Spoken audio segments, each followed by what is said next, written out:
Hey everyone, how are y'all doing? My name is Deborah and I am here to talk about Legend of Fuyao episode 25 through 32. And my reviews are gonna come late.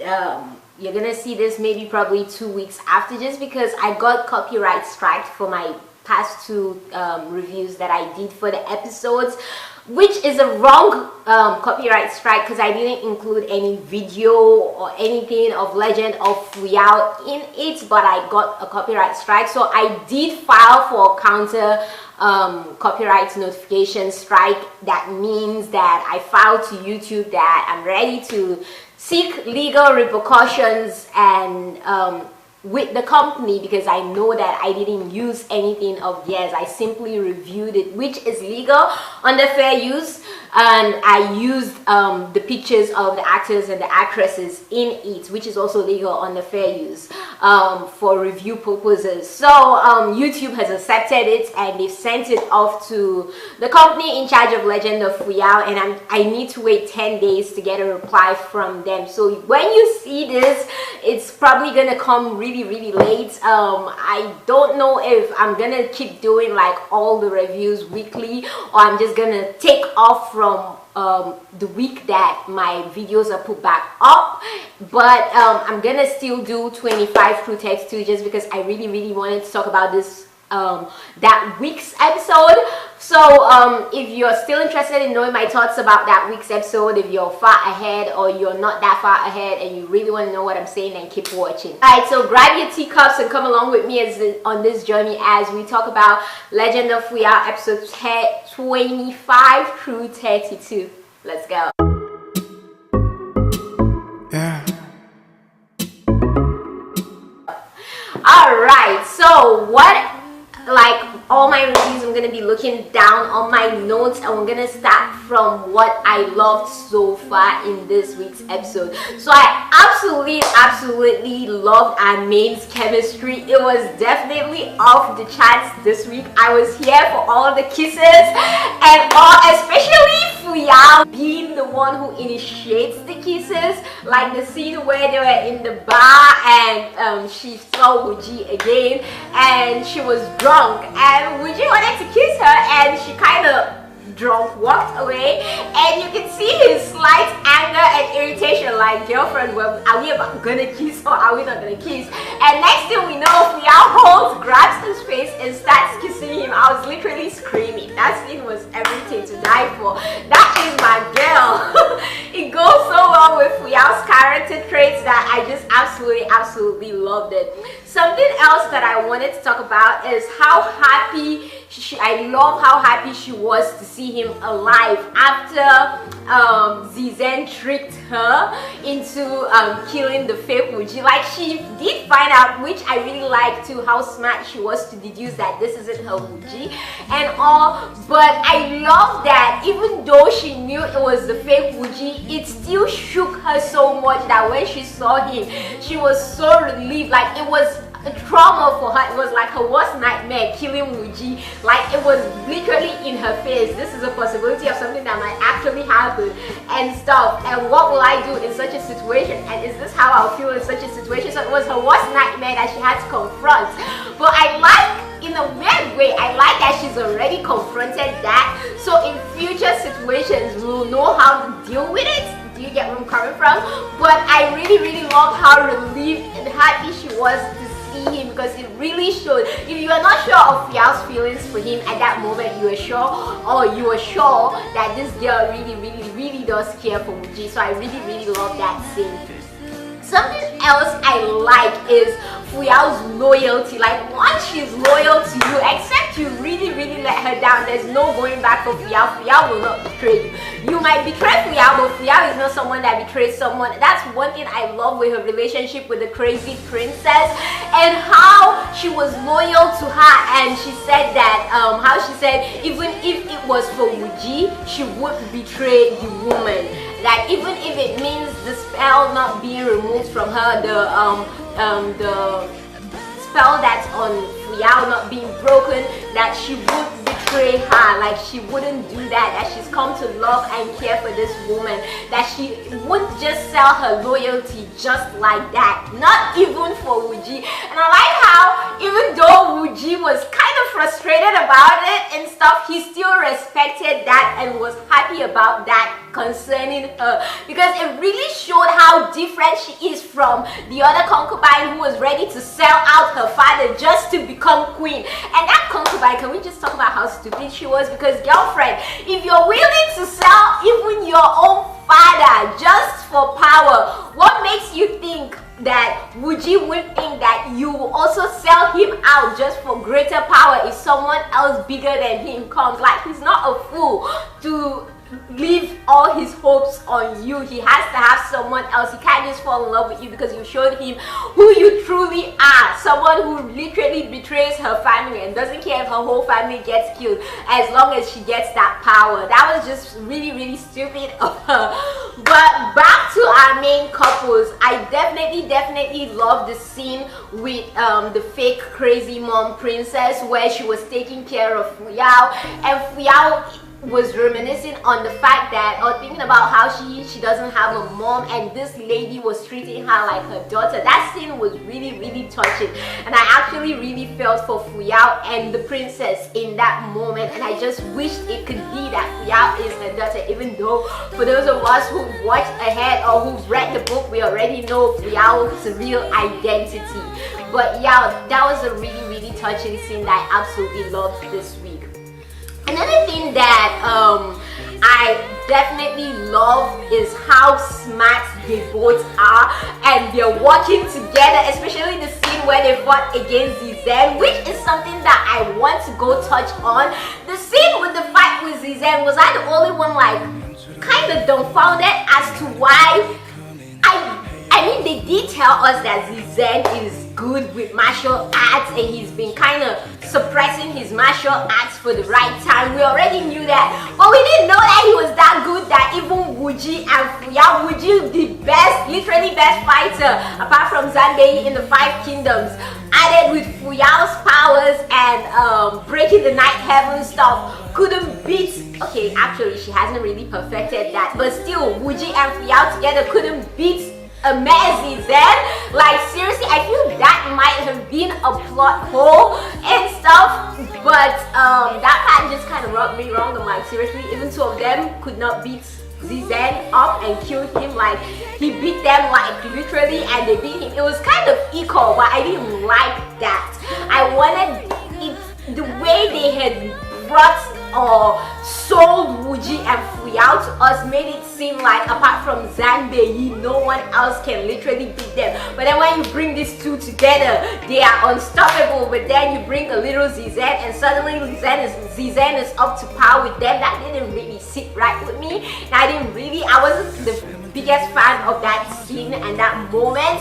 The only reason why I would have loved that moment is if they had succeeded in killing Zhan and it didn't fall on the brothers to do because of the whole complication it will bring with Ziyun, Zhan's daughter. But that didn't happen, so I'm like, what is the use of this scene? Just to show us how powerful Zhan is. Well, thank you. Now we know that our main lead and our female lead are not as powerful as we thought they were and stuff. So that scene just really kind of rubbed me wrong. But something else I want to touch on Zhan is how he knew that by telling Yuzhen the things he did when the doctor Zhang told him to kill him, that he knew that once he told Yuzhen those things, he wouldn't kill him. And I'm like, dude, you stupid fool. He's playing you. Don't you watch enough dramas, people? You do not let the bad guy go. Someone who is so hungry for power will not just give up. See, Zhan is like, I either get this or I die. If he's still alive, he's still gonna try to get it. So for them not to have killed him, I feel was the greatest mistake, because I can see Zhan coming back in future episodes to cause problems for us that we do not need and would have been handled if he had been killed. And I feel the person that he's gonna kill and the person that's gonna get the repercussions is Yuzhen himself, because remember when the doctor, his brother, his senior brother, told him that let's hope one day you do not come to regret this day. I feel the regret that will happen, or the thing that will happen is Zhan is going to cause his death. But let's keep watching and see what happens. But yeah, I was really mad that Zhan was not killed. I just wish that the doctor had done it himself.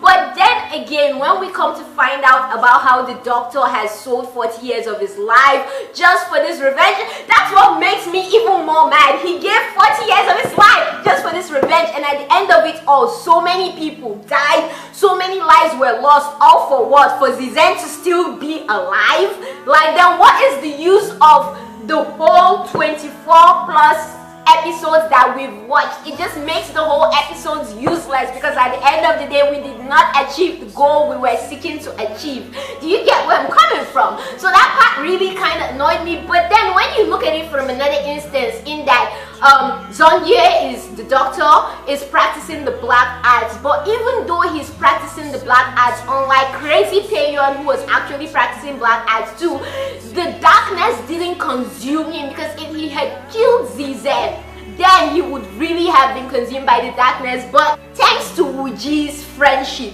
he still has that good side of him and he didn't kill Zhan. He didn't take that revenge, which was his whole goal. That hatred did not consume him to the extent of taking Zhan's life. And at the end of it all, even though he didn't really forgive him, but he let it go and let down that body, which really says a lot about the doctor's character, which is the only reason why I can see myself saying, okay, I'm okay, Zhan didn't die, but someone else should have killed him.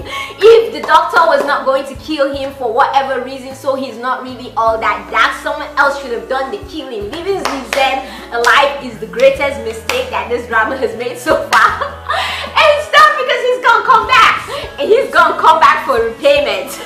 Anyway, so that's something else that I definitely was not the biggest fan of, is Zhan's death.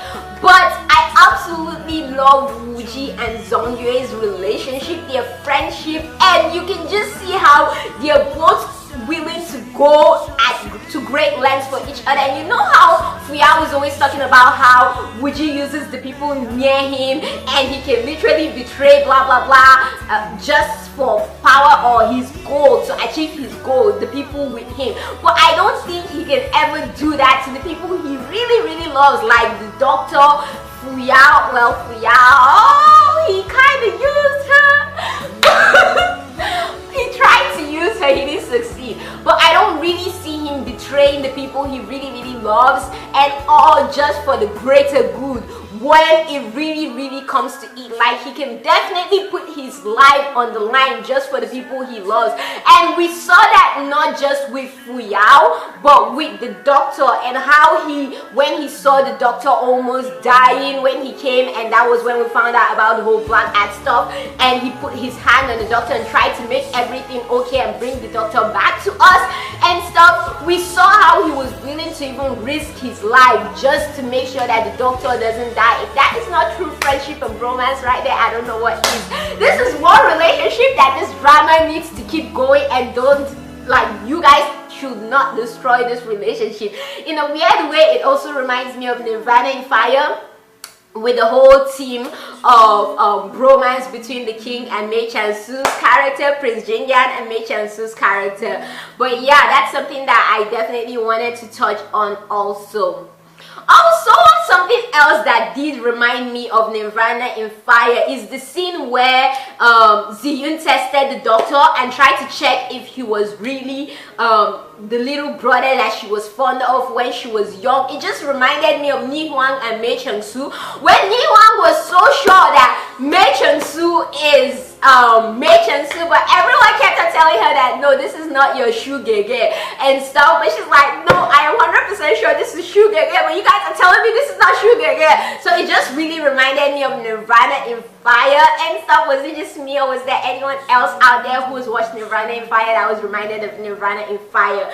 Something else I wanted to touch on is the story on the king being suspicious that led to the death of his son, which also happened in Nirvana in Fire and stuff, with the king being suspicious. So there are Nirvana in Fire qualities in this drama. As we go on, I see it more and more, and it's more pronounced. Next thing that I wanted to talk on is how Ziyun stays annoying me. Like, girlfriend, you literally just heard about how your dad is planning to cause treason and kill a number of people, and yet you're still in denial when the doctor's telling you all about it and saying no, it's not true. I mean, girl, you can lie to yourself, but that doesn't change what you've heard, that you know it's true. So I'm just glad right now we're not getting anything from that girl. Hopefully till the end of this drama they just crap her out. I'll be okay if we never see Ziyun's character again. Like, I just don't want that love line to happen at all. Like, I just want